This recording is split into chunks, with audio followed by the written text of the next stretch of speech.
Tout à l'heure, avant l'interview, on a parlé d'un principe très intéressant avec Pascal que j'aimerais partager avec vous, pas chercher la paix.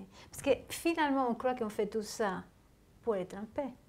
Donc oui, en effet, je parle de ne pas chercher la paix.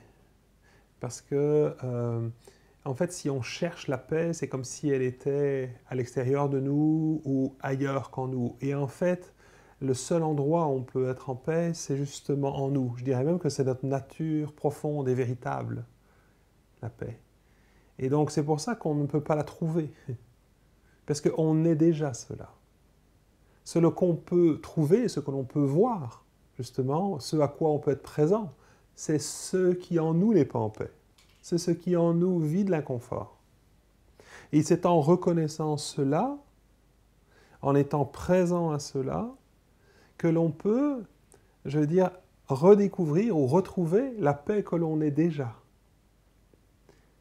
Redécouvrir qui on est au-delà de nos schémas, au-delà de nos blessures.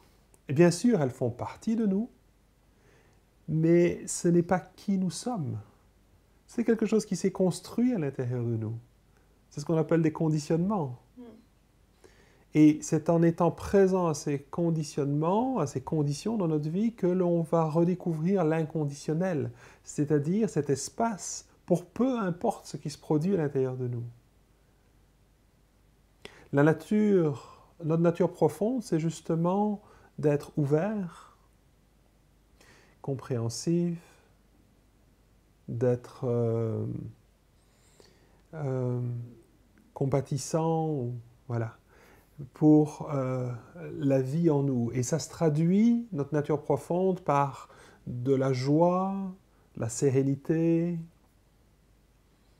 Et donc, pourquoi je ne me sens pas tout le temps comme ça? Parce que, momentanément, je me prends pour quelque chose en moi. Je m'identifie à une de mes blessures, à une de mes histoires. Et les situations de la vie ne font que remettre continuellement en évidence ces parties de moi qui se sont construites de cette façon-là. Et c'est donc une occasion de les reconnaître, mais pas seulement, de reconnaître aussi la présence que je suis, Okay. la paix que je suis. Voilà. Il y a comme un double cadeau. Un double cadeau, oui. Quelque part.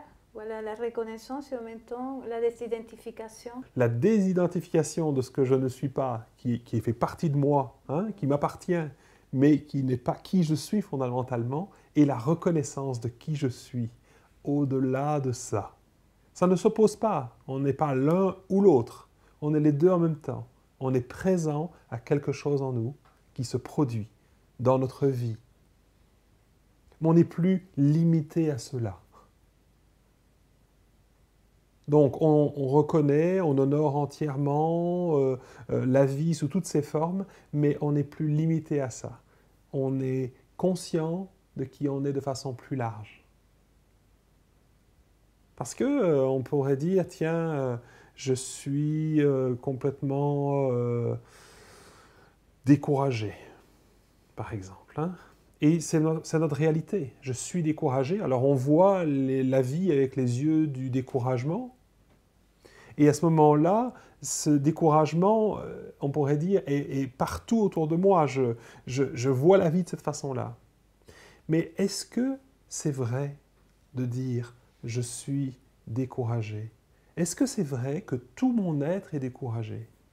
Ou est-ce qu'effectivement, quelque chose en moi est découragé maintenant? Est-ce que le fait de décourager, ça résume tout qui je suis? Ou c'est une partie de moi? Et ça, c'est une question intéressante. Ce n'est pas une croyance que j'ai envie d'induire là. C'est plutôt d'inviter tout le monde à vérifier. Est-ce que ce que je suis en train de vivre ou ce qui se produit en moi maintenant, c'est tout moi?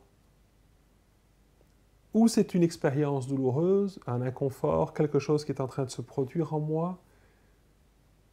Une pensée qui me traverse, qui m'horrifie? Est-ce que c'est une émotion de peur qui est là?